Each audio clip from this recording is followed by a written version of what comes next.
Good afternoon सभी विद्यार्थियों का अभिनव साइंस स्कूल की ऑनलाइन क्लासेज में स्वागत है। बेटा अपने बात कर रहे थे एल्डिहाइड व कीटोन की, और एल्डिहाइड कीटोन में भी उनके रासायनिक गुणों की बात चल रही थी। बेटा हमने एल्डिहाइड कीटोन की बेसिक बातें पढ़ ली थी, नोमेनक्लेचर पढ़ लिया था, ठीक है, उनके जो प्रिपरेशन के मेथड थे वो भी सारे के सारे पढ़ लिए थे बेटा, और उनकी फिजिकल प्रॉपर्टीज यानी भौतिक गुण भी पढ़ लिए थे। आज हम डिस्कस करेंगे बेटा उनके रासायनिक गुणों की। कल तुम्हें मैंने बता दिया था कि एल्डिहाइड व कीटोन के जो प्रमुख रासायनिक गुण हैं उनमें सबसे पहला था नाभिक स्नेही योगात्मक अभिक्रियाएं। कि एल्डिहाइड व कीटोन है उनकी अभिलाक्षणिक अभिक्रियाएं होती हैं नाभिक स्नेही योगात्मक। ये एल्डिहाइड और कीटोन अपने नाभिक स्नेही योगात्मक अभिक्रिया दर्शाते हैं। बेटा कल तुम्हें बताया था ये कैसे नाभिक स्नेही योगात्मक अभिक्रिया दर्शाते हैं। क्रिया विधि थोड़ी सी बताई थी तुम्हें, ठीक है, हालांकि 11th में ये सभी बच्चों को मेरी बताई हुई थी, फिर भी तुम्हें दोबारा रिपीट करवाई थी इसीलिए ताकि एक बार रिवाइज हो जाए बेटा। उसके बाद अपने आज आगे बात करते हैं बेटा एल्डिहाइड व कीटोन के जो रासायनिक गुण है उनमें जो नाभिक स्नेही योगात्मक अभिक्रिया है उसकी चर्चा कर रहे हैं बेटा। नाभिक स्नेही योगात्मक में देखो हमने अभिक्रिया क्रिया विधि पढ़ ली। अब अगली बात आती है क्रियाशीलता की, कि नाभिक स्नेही योगात्मक के प्रति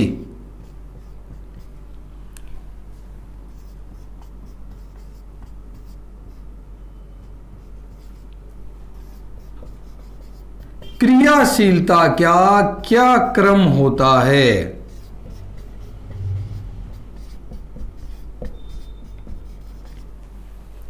कि नाभिक स्नेही योगात्मक अभिक्रियाएं अपने फॉर्मेल्डिहाइड, एसिटाल्डिहाइड, प्रोपेनॉल्डिहाइड, एसीटोन, इनसे पूछे कौन ज्यादा तेजी से दर्शाता है, कारण क्या होता है। तो अब हम सबसे पहले इसी टॉपिक की चर्चा करेंगे बेटा कि कौन ज्यादा तेजी से दर्शाएगा और क्यों दर्शाएगा, कारण क्या होते हैं। देखो बेटा नाभिक स्नेही योगात्मक अभिक्रियाएं जब होती हैं तो इनमें अणुओं की क्रियाशीलता को प्रभावित करने वाले दो कारक होते हैं बेटा। कितने कारक होते हैं बेटा? दो। आराम से सुन ले सभी, ठीक है, कि अपने नाभिक स्नेही योगात्मक अभिक्रिया है उनमें अणुओं की क्रियाशीलता को प्रभावित करने वाले दो कारक होते हैं बेटा। यह भी बताऊंगा क्वेश्चन कैसे पूछा जाता है यहां से, ठीक है। दो कारक कौन कौन से हैं? एक तो होता है इलेक्ट्रॉनिक कारक। कौन सा कारक होता है? इलेक्ट्रॉनिक कारक, जिसे तुम प्रेरणिक प्रभाव भी कह सकते हो। यानी एक तो प्रेरणिक प्रभाव होता है कारण,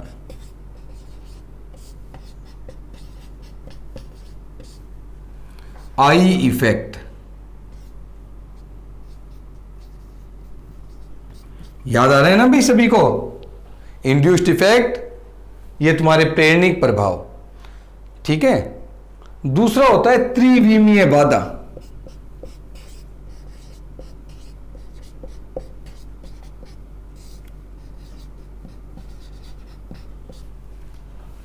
स्टीरिक इफेक्ट बोलते हैं बेटा। ध्यान से सुने, कार्बोनिल यौगिकों की क्रियाशीलता, कोई कहते हैं फॉर्मेल्डिहाइड और एसिटाल्डिहाइड में कौन नाभिक स्नेही योगात्मक अभिक्रिया तेजी से दर्शाएगा, वह क्यों। तब इसके तुम्हें आंसर देने होंगे। इसके दो कारण होते हैं, एक तो आई प्रभाव होता है और एक त्रिविमीय बाधा होती है, ठीक है। आई प्रभाव कैसे प्रभावित करता है पहले वो बताता हूं। देखो बेटा अपनों ने कल पढ़ा था कार्बोनिल समूह है, बंध की प्रकृति होती है ध्रुवीय। कैसी होती है? ध्रुवीय, जिससे बंध टूटा था और ऑक्सीजन पर ऋणावेश था और कार्बन पर धनावेश था। बोलो है कि नहीं है? यहां तक वाली बात सभी बच्चों को याद है ना बेटा, कि यहां कार्बोनिल समूह का हमने बंध तोड़ा था जिससे ऑक्सीजन पर ऋणावेश और कार्बन पर धनावेश थे। अब यहां पर एक महत्वपूर्ण बात बेटा, कार्बन पर धनावेश की तीव्रता जितनी ज्यादा होती है, क्या होती है? कार्बन पर धनावेश की तीव्रता जितनी ज्यादा होती है, अरे नाभिक स्नेही न्यूक्लियोफाइल उसको उतनी तेजी से जोड़ेगा कि नहीं जोड़ेगा भाई? अरे भाई जितनी ज्यादा धनावेश की तीव्रता उतनी तेजी से इसको जोड़ेगा कि नहीं जोड़ेगा? आराम से कारण सुने, अरे एग्जाम्पल देता हूं तुम्हें, एक सिंपल सा एग्जाम्पल। अपने भूख लगी हो, भयंकर भूख लगी हो, ठीक है, जितनी जबरदस्त तुम सोच सकते हो, और हमें खाना नहीं मिला हो। भाई मान लो भूख 2 बजे लग गई और खाना मिले 4 बजे तक। कितने बजे तक? 4 बजे तक खाना मिले। यानी पेट में दनावेश की तीव्रता कम है कि ज्यादा है भाई? अरे दनावेश मतलब भूख की तीव्रता ज्यादा हो गई। उस वक्त जैसे ही खाना दिखेगा, अरे बताना रे, तुम उस पर टूट के पड़ोगे या रुक कर पड़ोगे? टूट के पड़ोगे। बिल्कुल तो ऐसी बात है कि जैसे ही ये दनावेश से उसको ये न्यूक्लियोफाइल दिखेगा, ये बेटा इस पर तेजी से आक्रमण करेगा। समझ गए बेटा सारे बच्चे ये बात? अब ये बात तो क्लियर होगी। अब दूसरे पर क्या प्रभाव है, अभी अपने दूसरे का और देखो। सेम सिचुएशन है, सेम कार्बोनिल समूह है, ऑक्सीजन पर ऋणावेश है, कार्बन पर धनावेश है, और ये नाभिक स्नेही इसको भी दिखाई दे रहा है। दिखाई दे रहा है ना न्यूक्लियोफाइल इसको भी, ठीक है। नाभिक स्नेही अणु कोई सा भी हो सकता है, Cn माइनस ले सकते हो, ठीक है, OH माइनस ले सकते हो, उससे कोई फर्क नहीं है। दिखाई दे रहा है बेटा, नाभिक स्नेही दिखाई दे रहा है, वो ही धनावेश है। तो ये तुम्हें लगेगा सर यहां भी धनावेश था, ये भी जुड़ रहा था, ये भी जुड़ रहा था। यहां देखो साथ में क्या जुड़ा है बेटा, एल्किल समूह जुड़ा है। क्या जुड़ा है साथ में? एल्किल समूह। अब ये एल्किल समूह, यहां पर तुम्हें पता है प्रेरणिक प्रभाव याद करो, 11th में भी बताया था, और जिन बच्चों को नहीं पता है वो सारे भी सुन लें। प्रेरणिक प्रभाव इलेक्ट्रॉन है हाइड्रोजन की तुलना में देने या लेने की क्षमता के आधार पर। एल्किल समूह हमेशा प्लस आई प्रभाव वाले होते हैं। कौन से होते हैं बेटा?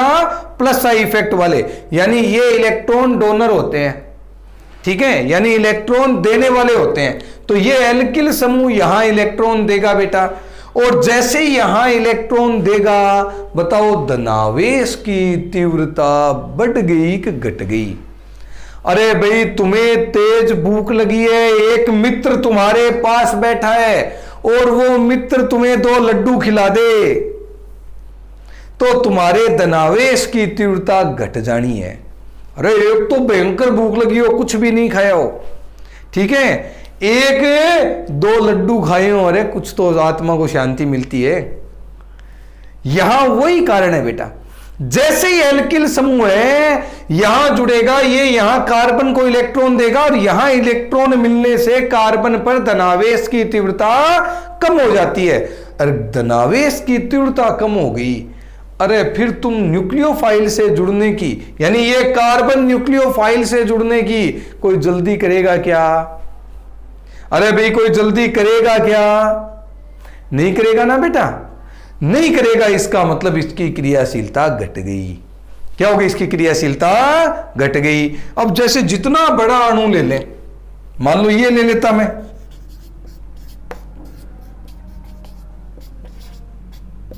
मैं कह रहा था कार्बन पर धनावेश की तीव्रता घटाई कि 2 लड्डू खिला दिए इसने, धनावेश घट गया।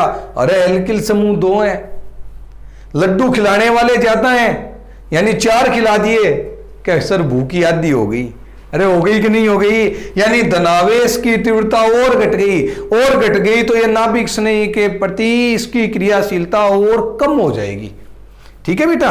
यानी इसके साथ जुड़ने की जो प्रवृत्ति है, देखो बेटा, इसके साथ इसकी जुड़ने की जो प्रवृत्ति है वो घट जाएगी, इसके साथ और घट जाएगी, ठीक है। सबसे कम ये, क्योंकि यहां धनावेश की तीव्रता क्या हो गई है? बहुत कम हो गई है, और धनावेश की तीव्रता कम हो गई है तो इसके साथ अटैचमेंट भी क्या हो गया इसका? कम। तो ये सबसे कम क्रियाशील। बोलो ये बात क्लियर हुई क्या? सबसे पहला प्रभाव आराम से समझ ले बेटा। सबसे पहला प्रभाव होता है प्रेरणिक प्रभाव। कौन सा होता है बेटा? प्रेरणिक प्रभाव। प्रेरणिक प्रभाव या आई प्रभाव है कि कार्बोनिल समूह के कार्बन पर, आराम से सभी बच्चे सुने, कार्बोनिल समूह के कार्बन पर धनावेश की तीव्रता, ठीक है, जितनी कम होगी, ठीक है, उसकी क्रियाशीलता उतनी कम होगी। समझ गए बात? एक बार वापस समझाता हूं, लिखना कैसे है वो भी समझे बेटा। तुम लिखोगे कार्बोनिल समूहों की या कार्बोनिल अणुओं की नाभिक स्नेही योगात्मक अभिक्रिया के प्रति क्रियाशीलता को प्रभावित करने वाले दो कारक होते हैं। क्या होते हैं? क्रियाशीलता को प्रभावित करने वाले दो कारक होते हैं। सबसे पहला लिखोगे प्रेरणिक प्रभाव या आई प्रभाव। तो तुम लिखोगे कार्बोनिल समूह के कार्बन पर धनावेश की तीव्रता जितनी अधिक होती है, आराम से सुन लें, कार्बोनिल समूह के कार्बन पर धनावेश की तीव्रता जितनी अधिक होती है, यह नाभिक स्नेही अभिकर्मक से उतनी ही तेजी से जुड़ता है। क्या होता है? ये उतनी तेजी से नाभिक स्नेही अभिकर्मक से जुड़ता है, उतनी ज्यादा इसकी क्रियाशीलता होती है।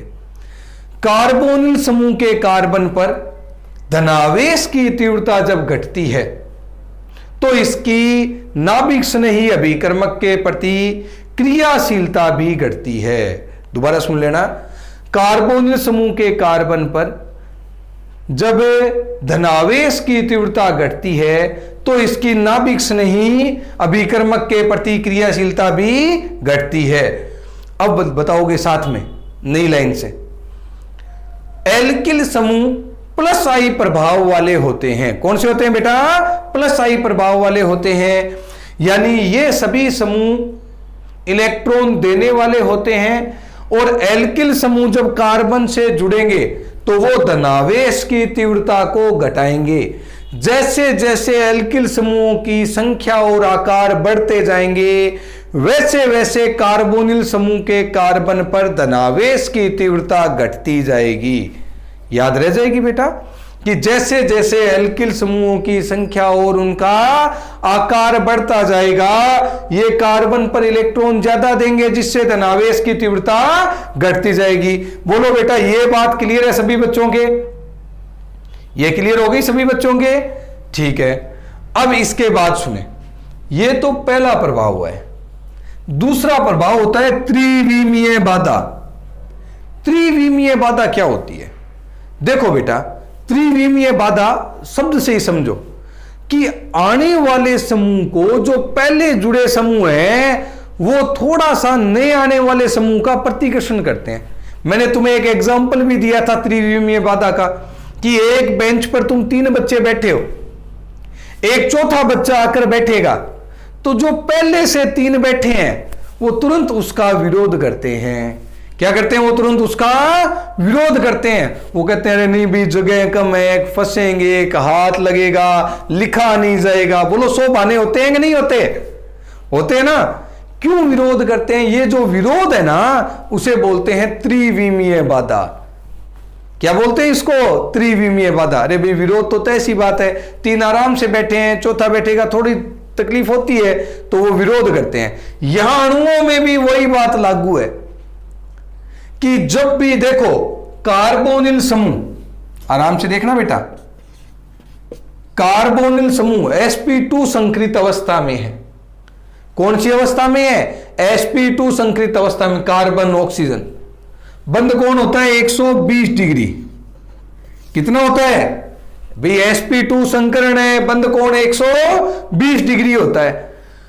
और जैसे यहां न्यूक्लियोफाइल जुड़ जाएगा कार्बन पर, देखो मैंने यहां न्यूक्लियोफाइल जोड़ा, देखो एक जगह जोड़ देता हूं कहीं भी।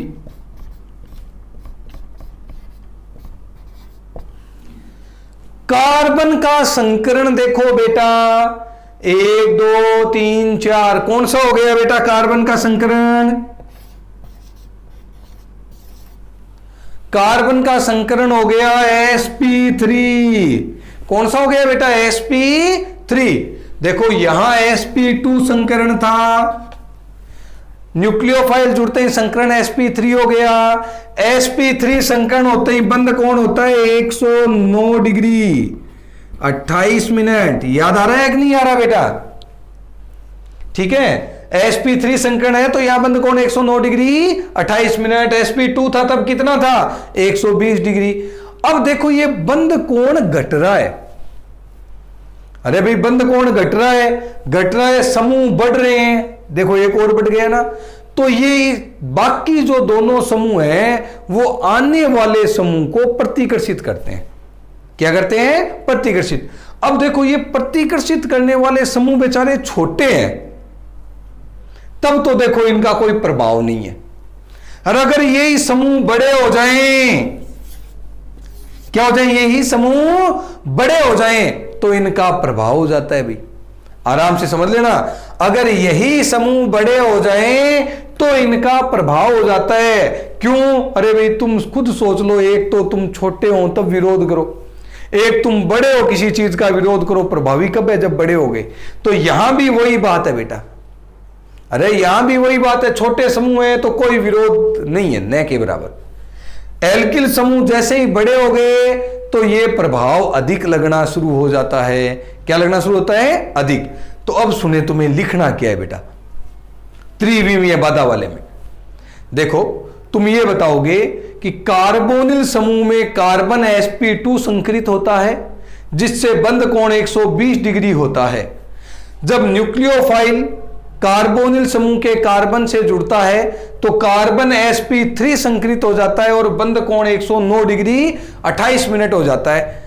जिसका साथ जुड़े समूह विरोध करते हैं इसे त्रिविमीय बाधा कहते हैं। क्या कहते हैं? साथ जुड़े समूह विरोध करते हैं, इसे त्रिविमीय बाधा कहते हैं।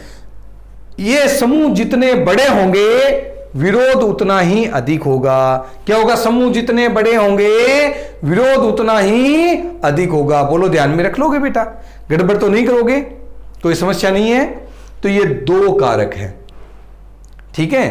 तो अब तुम्हें पता है भी विरोध, जिसमें एल्किल समूह ज्यादा है उसमें विरोध ज्यादा है, तो कोई समस्या नहीं आएगी, याद रह जाएंगे दोनों कारक। एक बार वापस थोड़ा सा रिपीट कर देता हूं।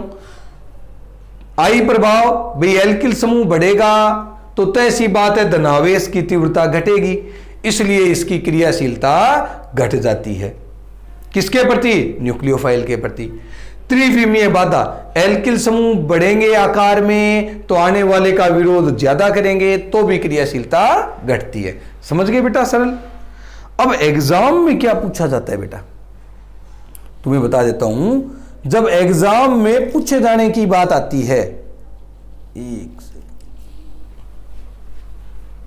जब एग्जाम में पूछे जाने की बात आती है तो एग्जाम में तो ऑर्डर पूछा जाता है और कारण पूछा जाता है।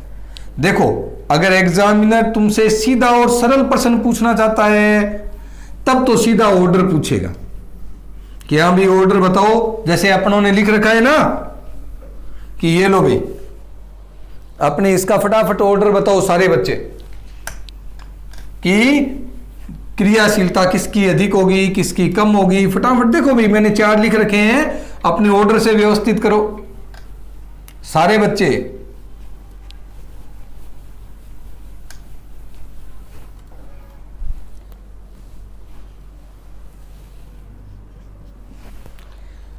चार लिख रखे हैं मैंने। सबसे अधिक क्रियाशील नाभिक स्नेही योगात्मक के प्रति, नाभिक स्नेही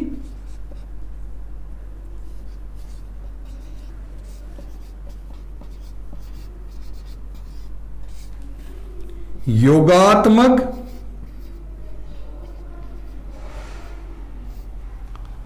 अभिक्रिया के प्रति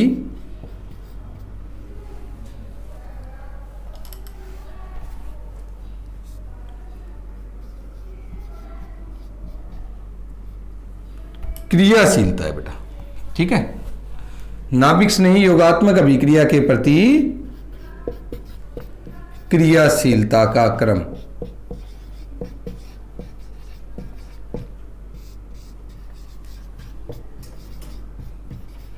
बनाओ बेटा सारे बच्चे।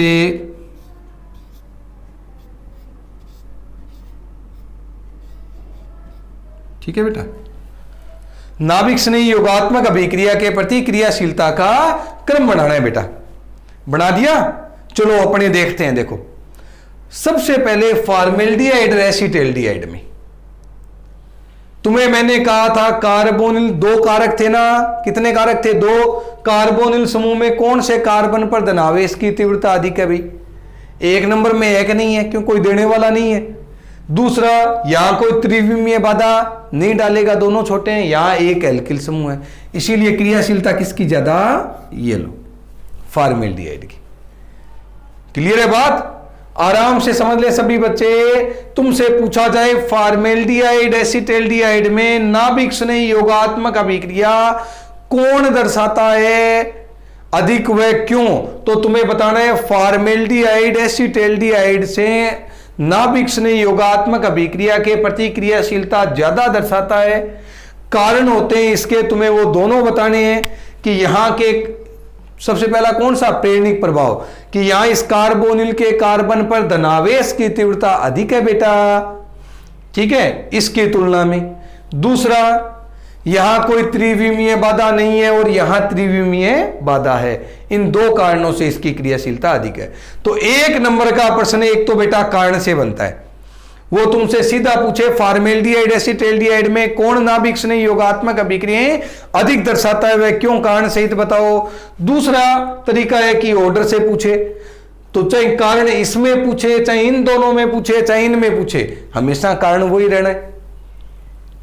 इन दोनों में भाई ये एल्किल समूह बड़ा है, बड़ा है तो प्रतिकर्षण भी ज्यादा होगा, यानी त्रिविमीय बाधा भी ज्यादा, देने वाले समूह भी बड़े हैं तो कार्बन पर धनावेश भी घटाएगा, इसीलिए ये ज्यादा क्रियाशील।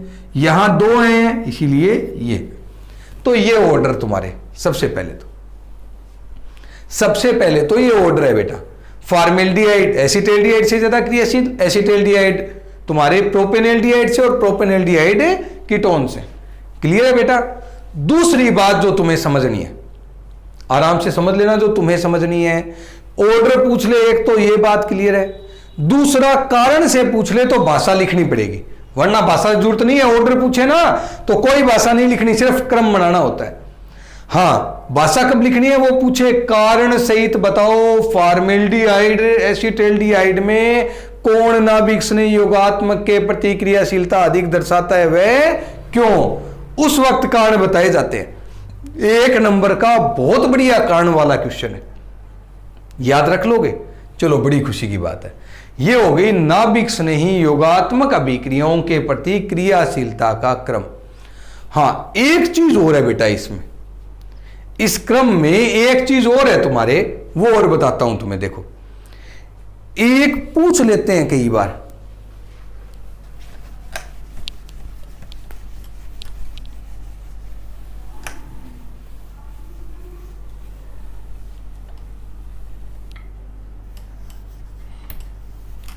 एक ऑर्डर और पूछ लेते हैं।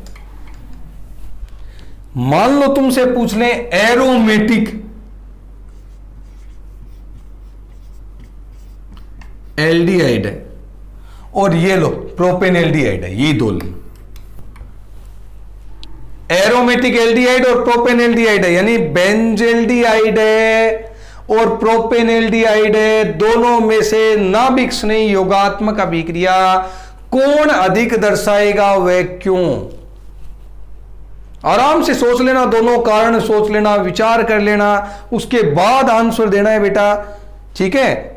कि बेंजल्डिहाइड और प्रोपेनॉल्डिहाइड में कौन नाभिक स्नेही योगात्मक अभिक्रियाएं अधिक दर्शाएगा, वह क्यों? एक चीज और, बेंजल्डिहाइड की अनुनादी संरचनाएं बनानी आनी चाहिए। बेंजल्डिहाइड की अनुनादी संरचनाएं बनानी आनी चाहिए बेटा। तुम्हारे आंसर अपने आप आ जाता है अगर ये अनुनादी आती है।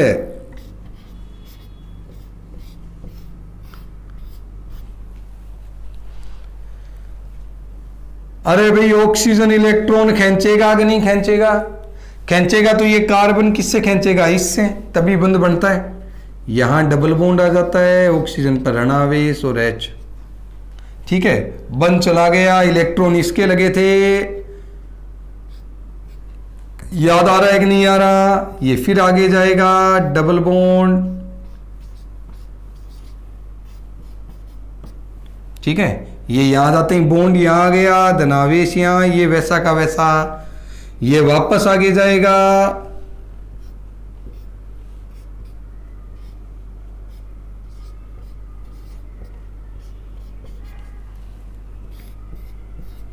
क्यों भाई, याद आ रही है? हाँ, ये मेरी सभी बच्चों को समझाई हुई है भाई। जो कोई बच्चा नया है, जिसको नहीं पता है, कोई बात नहीं, उनको दोबारा बता देंगे ये बात।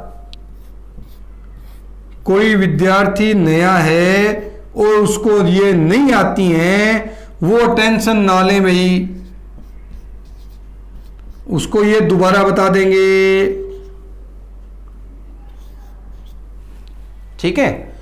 और जिन बच्चों को आती है, ठीक है, अपने 11th में आराम से करवाई थी मैंने, क्यों, मुझे पता था ये सारे काम आने हैं। बेंजल्डिहाइड की अनुनादी संरचनाएं, बेटा बेंजल्डिहाइड की अनुनादी संरचनाओं को आराम से देखो, तुम्हें आंसर मिल जाएगा। अब जिसके नहीं समझ में आता ना, वो जिसको नहीं भी आता है, चलो ये अनुनादी नहीं आती है, वो भी बेटा इसको आराम से देखें तो उसको आंसर मिल जाएगा कि हाँ भाई कौन सा अधिक क्रियाशील होगा और कौन सा कम होगा दोनों में। अरे भाई कारण कौन से थे क्रियाशीलता के? पहला कारण था प्रेरणिक प्रभाव, कार्बोनिल के कार्बन पर धनावेश की तीव्रता। यहां कार्बन पर धनावेश रहता है, एल्किल समूह देने वाला है। यहां कार्बन है, देखो ये रहा, पहले तो ये देखो धनावेश आ रहा है क्या रे? अरे धनावेश आ रहा है क्या? अनुनादी संरचनाओं के कारण कार्बोनिल के कार्बन पर धनावेश न के बराबर है, ठीक है, बहुत कम।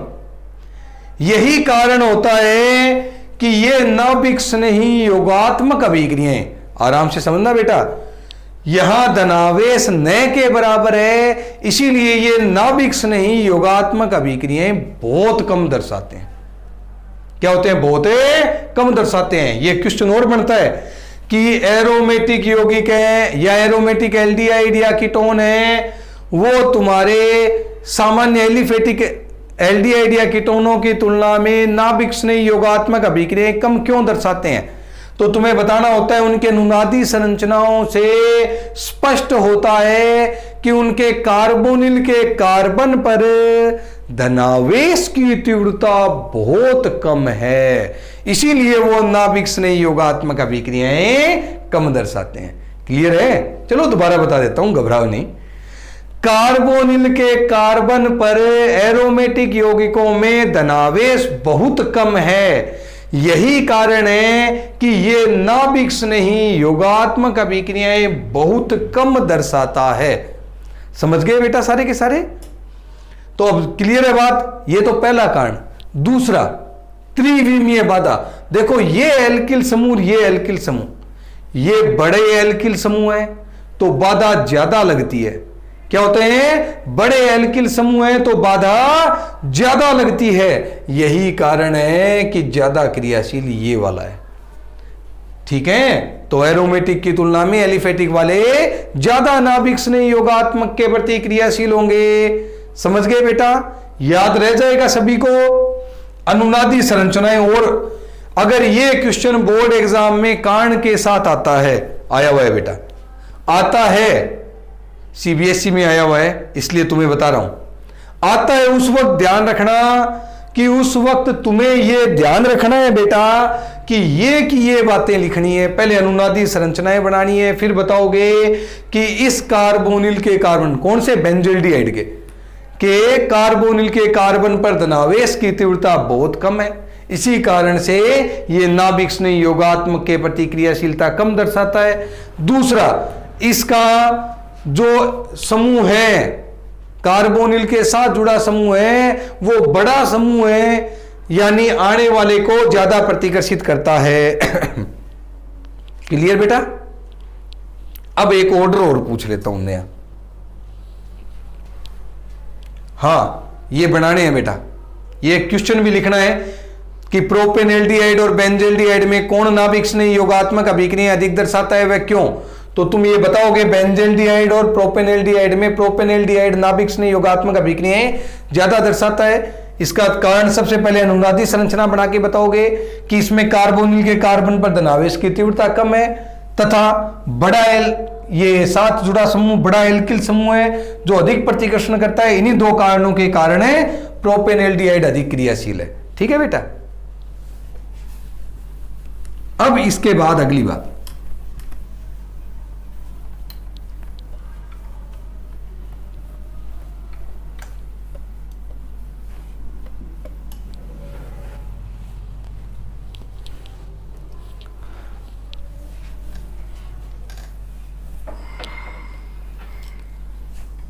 अगली बात एक ऑर्डर दे रहा हूं बेटा सभी को, एक क्रम लिख लो क्वेश्चन बनाकर कि निम्न अणुओं को उनकी नाभिक स्नेही योगात्मक के प्रति बढ़ती हुई क्रियाशीलता के आधार पर, या चलो कोई सी भी क्रियाशीलता के आधार पर व्यवस्थित कर लो। बढ़ती से तो अणु दोबारा लिखने पड़ जाएंगे।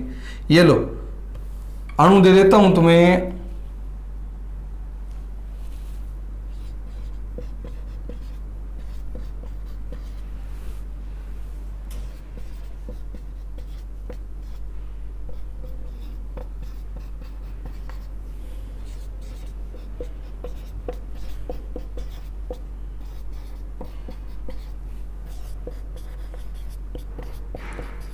ये लो बेटा 4 अणु दिए हैं मैंने तुम्हें। इन अणुओं को नाभिक स्नेही योगात्मक अभिक्रिया के प्रति इनकी बढ़ती क्रियाशीलता के आधार पर व्यवस्थित करो। नंबर दे रहा हूं 1, 2, 3 और 4। इनको व्यवस्थित करो। सबसे कम क्रियाशील कौन सा होगा, सबसे पहले उसको लिख दो। बढ़ता हुआ क्रम बनाना है ना, सबसे कम बना दिए क्या? चलो तो 3 नंबर, 3 से ज्यादा 2, 2 से ज्यादा 1 और 1 से ज्यादा 4। ये ऑर्डर है बेटा, ये इनकी क्रियाशीलता का बढ़ता हुआ ऑर्डर है। किसके प्रति? नाभिक स्नेही योगात्मक अभिक्रियाओं के प्रति। याद रह जाएगा बेटा सभी बच्चों को, कोई गड़बड़ तो नहीं करोगे। नाभिक स्नेही योगात्मक अभिक्रियाओं के प्रति क्रियाशीलता ये होगी। अब हम बात करते हैं कुछ नाभिक स्नेही योगात्मक अभिक्रियाओं की।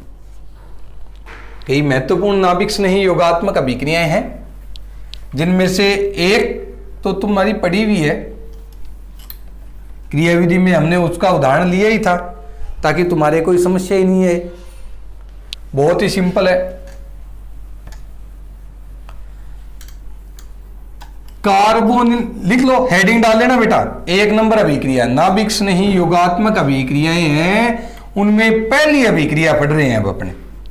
इतनी देर तो हमने कारण पढ़े थे, अभिक्रिया का तरीका पढ़ा था, अब अभिक्रिया पढ़ रहे हैं। 1 नंबर अभिक्रिया बहुत ही मासूम सी है,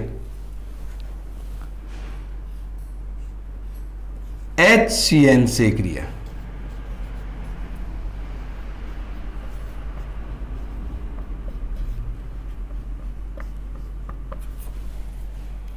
बेटा HCN से जब हम क्रिया की बात करते हैं, देखो बड़ी सिंपल क्रिया है। कार्बोनिल यौगिकों की क्रिया HCN से, तुम्हें मैंने बताया भी था।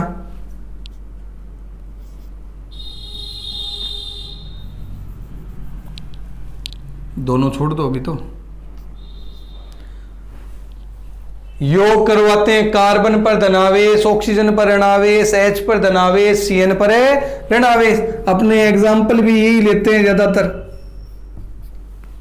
बोलो अणु बनता है या नहीं बनता? नाम होता है साइनोहाइड्रीन। क्या नाम होता है इसका? साइनोहाइड्रीन। एक उपयोगी मध्यवर्ती यौगिक है बेटा ये। क्या? एक उपयोगी मध्यवर्ती यौगिक।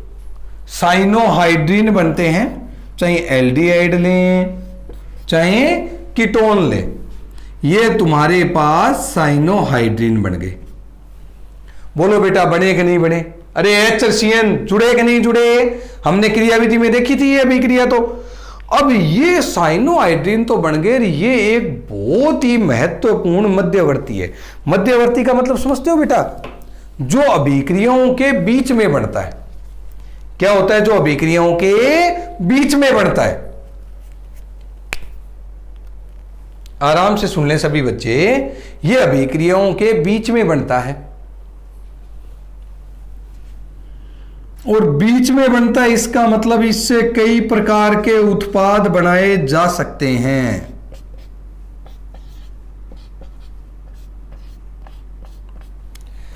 इससे कई प्रकार के उत्पाद बनाए जा सकते हैं। इसको मानते हैं ये इतना उपयोगी है कि कई प्रकार के उत्पाद बनाने में काम आता है। इसके आंशिक जल अपघटन से अलग उत्पाद बनता है, पूर्ण जल अपघटन से अलग बनता है, अपचयन से अलग बनता है। तो ये एक महत्वपूर्ण मध्यवर्ती है। अब एक चीज और बेटा, ये अभिक्रिया जो होती है ना, ये क्षारों की उपस्थिति में बड़ी तेज गति से होती है।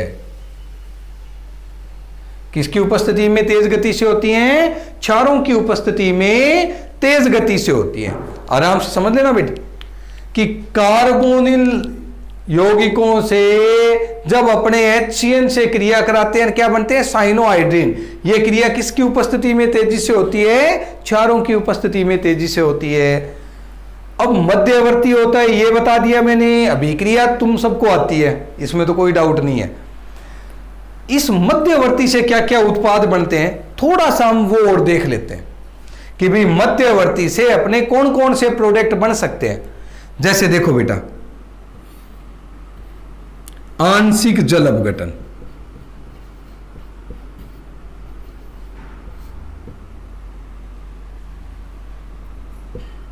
आंशिक जल अपघटन,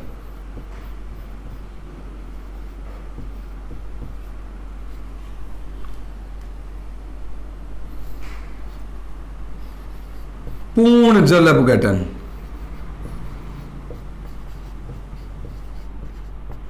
अंतर इसमें भी बताऊंगा, अपचयन। हां बेटा, आंशिक जल अपघटन का मतलब तो एक जल का अणु जुड़ेगा।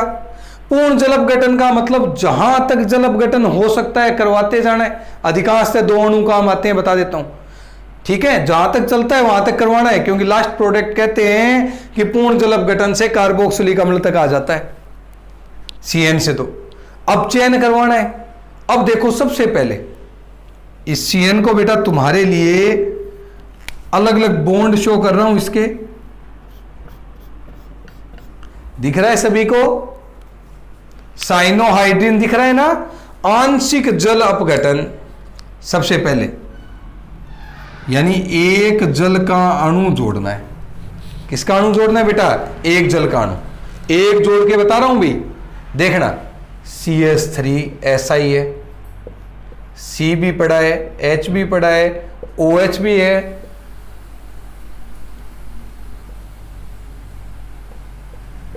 ये था बेटा CN, यही था ना CN। जल का अणु जुड़ेगा, बंद टूटे O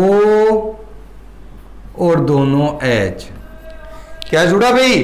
C के साथ O, अरे भाई 2 पाई टूटे 4 सिग्मा, 2 इसके और 2 इसके है। यहां सिग्मा वाले हैं, वो ऑक्सीजन के साथ जुड़कर एक पाई बॉन्ड का फॉर्मेशन कर लेते हैं, और यहां पर दोनों H। हालांकि इसके भी टुकड़े करते हैं तो तरीका अलग रहता है, लेकिन अपने सीधा समझ लो, क्योंकि ज्यादा समय इसमें देने की जरूरत नहीं है अपने को, ठीक है। तो अपने क्या बनता है बेटा? C के साथ O और N के साथ दोनों H, एमाइड बन गया। क्या बन गया बेटा? एमाइड। अगले का देखना, पूर्ण जल अपघटन। पूर्ण करवाते हैं तो देखो बेटा, पहला स्टेप तो यही होता है। देखो, 2 जल के अणु काम आ जाते हैं। कितने जल के अणु? 2। तो पहला स्टेप तो यही होता है, CH3 CH OH CO NH2। इसका आगे और जल अपघटन होता है। क्या होता है इसका आगे? और जल अपघटन, अमोनिया अलग।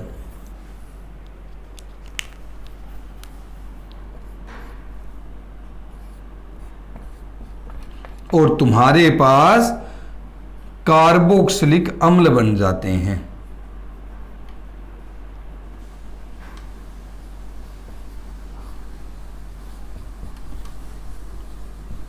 क्या बन जाते हैं बेटा? कार्बोक्सिलिक अम्ल। इसका आप चयन करवा दो,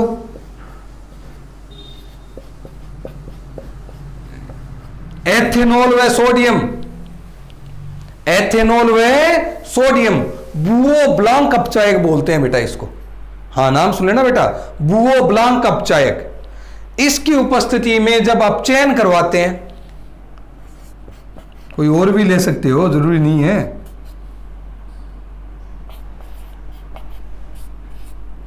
देखो 2 पाई थे, टूटे 4 सिग्मा, 2 कार्बन के और 2 नाइट्रोजन के। ये लो भाई, ये तुम्हारे पास उत्पाद बन गए बेटा।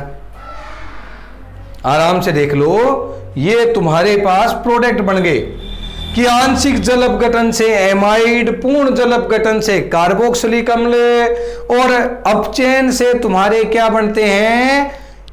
एमीन बनते हैं और एल्कोहल बनते हैं।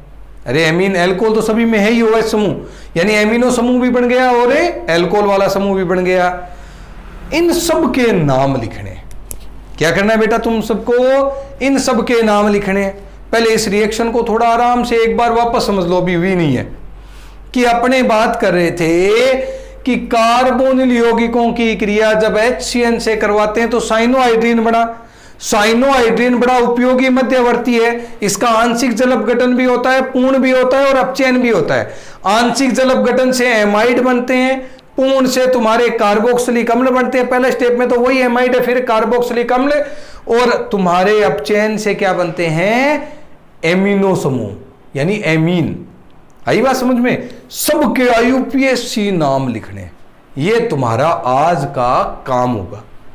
क्या होगा आज का? तुम्हारा काम होगा। एक बात और बेटा, संडे की छुट्टी रहेगी। पिछली बार संडे को इसलिए क्लास लगाई थी क्योंकि मुझे पता था इस हफ्ते में तुम्हारी एक आधी छुट्टी करनी पड़ेगी, इसीलिए मैंने पहले ही संडे को लगा दी थी। अब तुम्हें बता देता हूं, इस संडे तुम्हारा अवकाश रहेगा। अपनी अगली क्लास सोमवार को होगी 5:30 बजे, ठीक है? टाइम का विशेष ध्यान रखें, अपने फिक्स 5:30 बजे तुम सभी की क्लास लगेगी बेटा, ठीक है? अब सारे बच्चे समझ लें एक बार और इस बात को।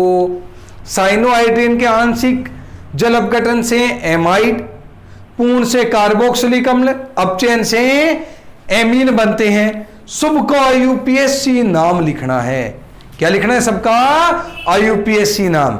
बिल्कुल भी गड़बड़ नहीं करनी है, तसल्ली से काम करोगे, कर लोगे बेटा? ओके, आज के लिए तुम्हारे इतना बहुत है, ठीक है? एक बार वापस सुन लें।